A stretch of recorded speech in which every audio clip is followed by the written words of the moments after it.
नमस्कार दोस्तों, स्वागत है आपका मेरे चैनल में।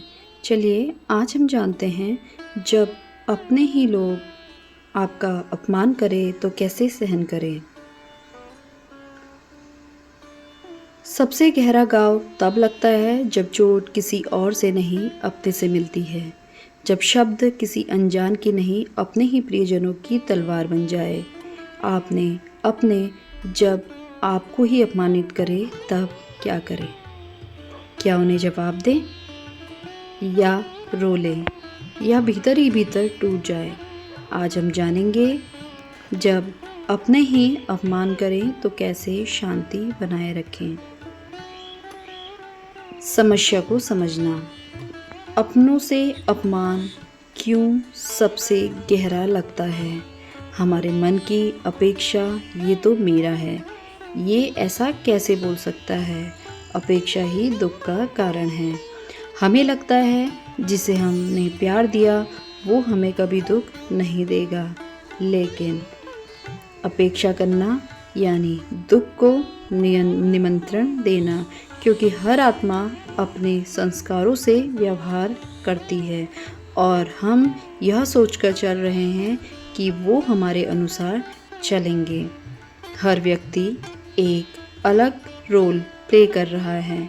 यह मेरा भाई, माँ, पति नहीं, ये सब एक आत्मा है।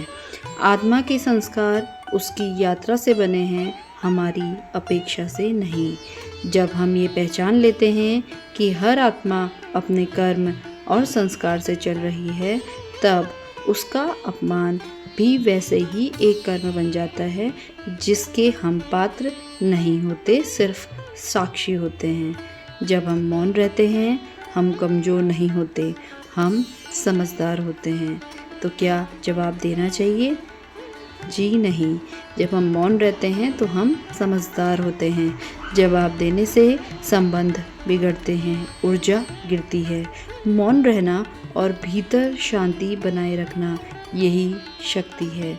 कभी कभी लोग हमें इसलिए चोट देते हैं क्योंकि उन्हें खुद भीतर से चोट लगी होती है। अगर हम जवाब देंगे तो उस जहर की श्रृंखला आगे बढ़ेगी। अगर हम मौन रहेंगे, वह जहर वहीं रुक जाएगा। आइए अब जानते हैं ऊर्जा को शुद्ध करने की विधि। अपमान की स्थिति में तुरंत कनेक्ट टू गॉड। अगर आपका अपमान हो रहा है तो आप तुरंत भगवान से जुड़ जाइए। आत्मा का प्रकाश स्वरूप स्मरण। अपनी आत्मा का स्मरण कीजिए कि ये सिर्फ एक आत्मा है, इसे कोई दुख नहीं हो रहा है। इस प्रकार आपको ईश्वर से शक्ति मिलेगी। और मन में बोलिए कि मैं एक आत्मा हूँ, मैं शांति स्वरूप हूँ, मुझे अपमानित किया गया पर मैं साक्षी हूँ, मैं भगवान से जुड़ी हूँ, उनकी शक्ति मुझे शीतलता दे रही है, मैं शांत हूँ, मैं समर्थ हूँ, मैं प्रेम स्वरूप आत्मा हूँ। अब जानते हैं क्या करना चाहिए। अपनों से दूरी नहीं, समझ बढ़ानी चाहिए। ये मेरी आत्मा का परिवार है, इसका व्यवहार जो भी यहाँ हो रहा है, ये सब इस आत्मा की यात्रा है। कोई मुझे दुख नहीं दे सकता। किसी के व्यवहार से खुद को डिफाइन बिल्कुल नहीं करना है। आपने जो सुना वो केवल शब्द थे, पर उन्होंने आपकी आत्मा को नहीं छुआ। आप अंदर से अभी भी शीतल और पवित्र हैं। मन में कोई राग द्वेष नहीं है। सब अपने अपने कर्मों को यहाँ निभा रहे हैं।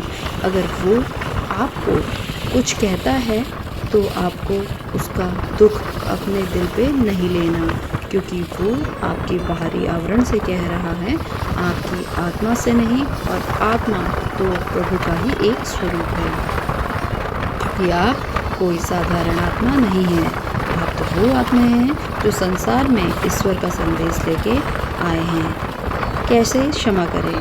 क्षमा यानी खुद को हल्का करना।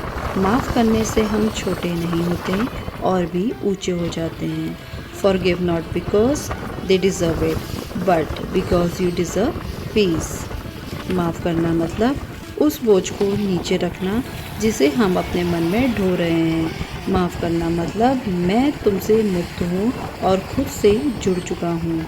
अगर आपके अपने आप को अपमानित करें तो टूटिए मत, मौन रहिए, क्षमा करिए और ईश्वर से जुड़िए, क्योंकि दूसरे का व्यवहार उनका कर्म है और आपका उत्तर आपकी अपनी पहचान है।